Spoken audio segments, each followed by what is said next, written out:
नमस्कार दर्शकों, मैं सत्यम आलोक आप सभी का स्वागत करता हूँ। करवा चौथ बहुत नज़दीक है और मैंने करवा चौथ के बारे में ही एक प्रश्न है जिसका उत्तर लेकर मैं आप सभी के समक्ष उपस्थित हुआ हूँ।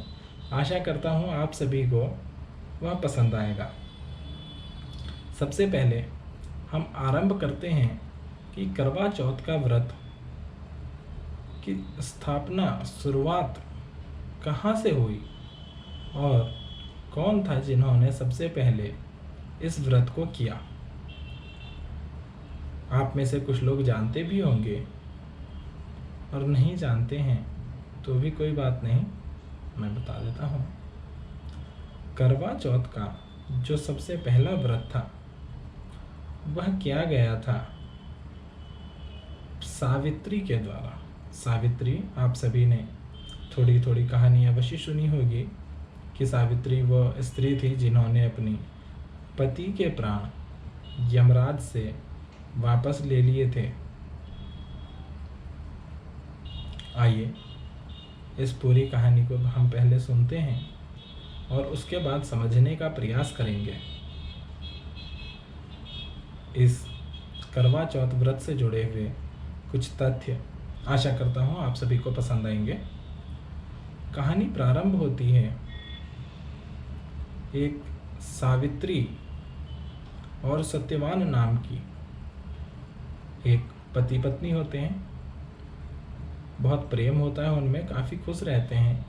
एक दिन यमराज सत्यवान के प्राण हर लेता है और सत्यवान के प्राण लेकर अपने मृत्यु लोक को वापस जा रहा होता है।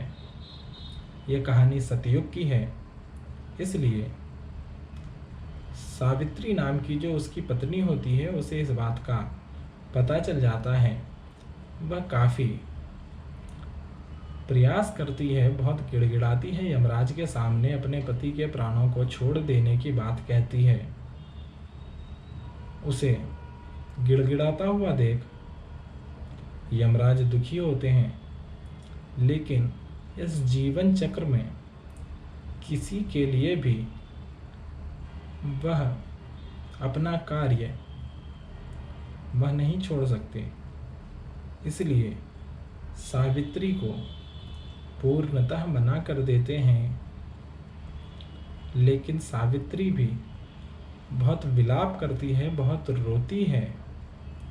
और यमराज इस बात को जानते हैं कि पतिव्रता स्त्री की पतिव्रता स्त्री का श्राप बहुत जल्द लगता है और बहुत भयंकर भी होता है।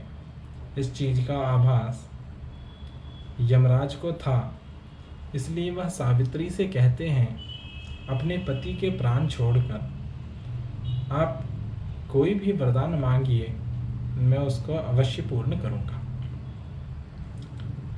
सावित्री उनसे बहुत पुत्रों का वरदान मांगती है।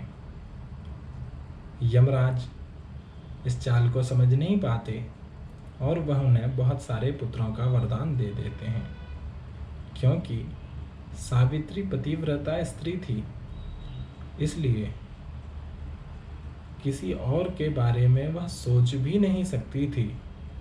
इसी कारणवश अपने वचन में फंस जाने की वजह से यमराज को उसके पति सत्यवान के प्राण उसे वापस करने पड़ते हैं और यमराज उसके प्राण उसके शरीर में वापस कर उसे एक व्रत बताकर अपने मृत्यु लोक वापस चले जाते हैं। उस व्रत को ही आज करवा चौथ का व्रत कहा जाता है और कहा जाता है यह व्रत करने से पति की लंबी उम्र होती है, पति की उम्र बढ़ जाती है। हालांकि आजकल कलयुग के ज़माने में ऐसा नहीं होता। ऐसा इसलिए भी है क्योंकि अब सावित्री जैसी पतिव्रता स्त्री मिलना भी मुश्किल है और सत्यवान जैसा पुरुष मिलना भी असंभव है। लेकिन फिर भी हम लोग सनातन धर्म के मानने वाले, हिंदू धर्म के जानने वाले, मानने वाले आज भी इस धर्म को करते आए हैं और निरंतर करते रहेंगे।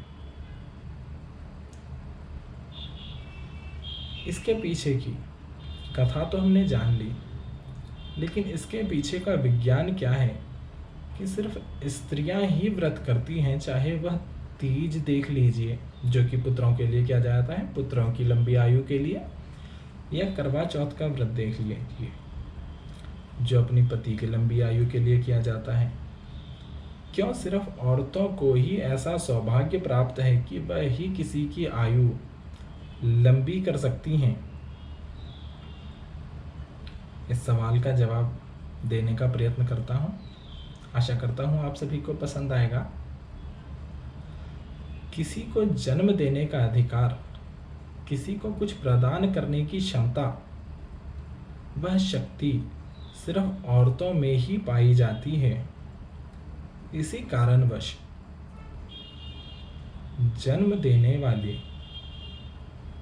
स्त्री होती है और इसलिए हम धरती को माँ का दर्जा देते हैं, क्योंकि धरती पर ही अनाज, भोजन उत्पन्न होता है जिसे हम ग्रहण करते हैं और जीवित रहते हैं। आप सभी इस बात से अवश्य परिचित हैं कि बिना भोजन के जीवित रह पाना संभव नहीं है। इसलिए हम धरती को माँ का दर्जा देते हैं क्योंकि वह हमें भोजन देती हैं। ऐसा ही स्त्रियों के साथ भी है, वह हमें जन्म दे सकती हैं। इसलिए औरतों के ही व्रत करने का फल हमें मिलता है। अगर पति व्रत करता है तो उसका फल नहीं मिलता, उसके पास वह शक्ति ही नहीं है वह किसी की आयु लंबी कर सके या किसी के प्राण किसी से मांग सके। इसका एक एग्जाम्पल यह भी है, इसका एक उदाहरण यह भी है कि जब श्री राम प्रभु लंका पर चढ़ाई करने रावण को मारने, रावण का वध करने जब चलते हैं तो युद्ध से एक दिन पहले वह माँ दुर्गा की पूजा कर, आराधना कर उनसे शक्तियों की मांग करते हैं। मांग तो वह भगवान शंकर से भी कर सकते थे, भोले बाबा से भी कर सकते थे, परंतु देने का अधिकार, जो शक्ति है, वह सिर्फ स्त्रियों को, औरतों को, माँओं को ही प्राप्त है। इसलिए हमेशा कहा जाता है कि जननी माँ ही है। हालांकि आप सभी इस बात को भली भांति जानते हैं, पुरुष और स्त्री दोनों के मिलन से ही किसी चीज की उत्पत्ति होती है, परंतु जो सहनशीलता, जो क्षमता या जो कार्य स्त्रियों का है वह सबसे महत्वपूर्ण है। इसलिए किसी भी चीज को प्रदान करने की, देने की क्षमता जो है वह स्त्रियों में ही पाई जाती है। आशा करता हूँ मैं अपनी बात को रख पाया हूँ। धन्यवाद। कोई त्रुटि हुई हो तो आप कमेंट बॉक्स में अवश्य मुझे बताएं।